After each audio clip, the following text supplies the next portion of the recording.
Hi అండి, welcome to ఆహా kitchen. నేను మీ అనురాధ. ఇవి flex seeds, roasted flex seeds అంటే అవిసె గింజలు, వేయించిన అవిసె గింజలు.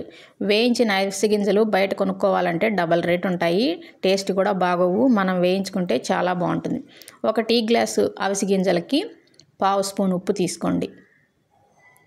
చాలా తక్కువ, పావు స్పూన్ తీసుకొని దాన్ని ఒక బౌల్లోకి వేసుకొని 3 స్పూన్లు నీళ్లు వేసుకొని ఈ ఉప్పు కరిగేటట్టుగా కలిపేసుకోండి. ఇవి టీ గ్లాస్ అవిసె గింజలు, పావు స్పూను ఉప్పు. ఇప్పుడు పొయ్యి మీద ప్యాన్ పెట్టుకొని అది వేడెక్కిన తర్వాత ఈ అవిసె గింజలు వేసి దీన్ని ముందు వేయించండి.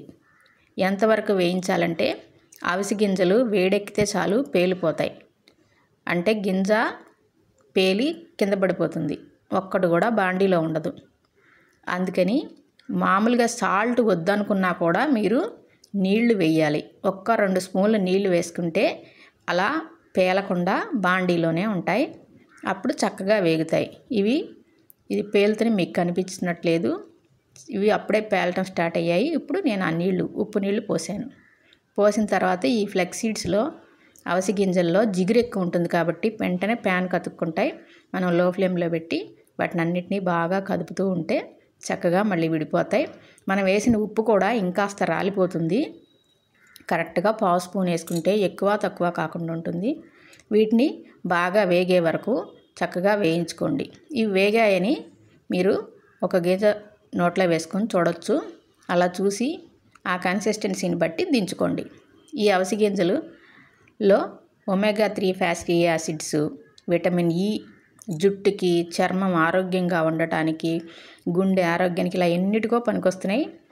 వీటిని ఇలా రోస్ట్ చేసుకొని అన్నం తిన్న తర్వాత రోజు 1 స్పూన్ తిన్నారంటే ఆరోగ్యానికి ఆరోగ్యము. కొంతమందికి అన్నం తినగానే తీపి తినాలని ఉంటుంది, ఆ తీపి తినకుండా ఇవి కనుక 1 స్పూన్ నోట్లో వేసుకున్నారంటే ఒక పొడిలాగా చక్కగా తినొచ్చు.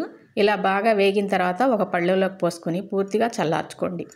వీటిని స్టోర్ చేసుకునేటప్పుడు ఇవి మెత్తబడకుండా ఎలా స్టోర్ చేసుకోవాలంటే ఇలాంటి సాస్ బాటిల్స్, గాజు బాటిల్స్ ఉంటాయి కదా, ఈ బాటిల్స్ చాలా మందంగా ఉంటాయి.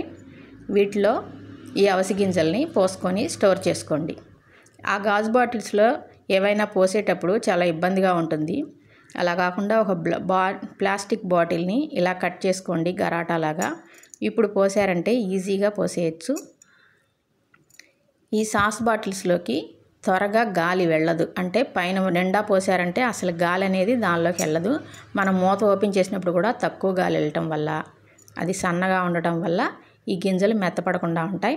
ఇలాంటి బాటిల్లో పోసుకొని టేబుల్ మీద పెట్టుకుంటే అన్నం తినంగానే 1 స్పూన్ వేసుకొని చేతిలో ఒక్కపడిలాగా నవలొచ్చు. ఇలా లైట్గా ఉప్పు వేయడం వల్ల కూడా చాలా టేస్ట్గా ఉంటాయి. చాలామంది కారప్పొడి చేసుకుంటారు, కానీ ఇష్టపడే వాళ్ళు అయితే పర్వాలేదు, కొంతమంది ఇష్టపడరు. అలాంటి వాళ్ళకి ఈ సాల్టెడ్ అండ్ రోస్టెడ్ ఈ అవిసె గింజలు చాలా బాగుంటాయి. ఇలా చేసుకొని చక్కగా స్టోర్ చేసుకొని తినండి. ఈ అవిసె గింజల యొక్క ఆరోగ్య బెనిఫిట్స్ అన్నీ మీకు అందరికీ చాలా బాగా తెలుసు కదా. ఇవి చాలా టేస్ట్గా ఉంటాయి. ఇవి కనుక నీకు నచ్చినట్టయితే లైక్ చేయండి, షేర్ చేయండి, నా ఛానల్ని సబ్స్క్రైబ్ చేయండి. Thank you so much.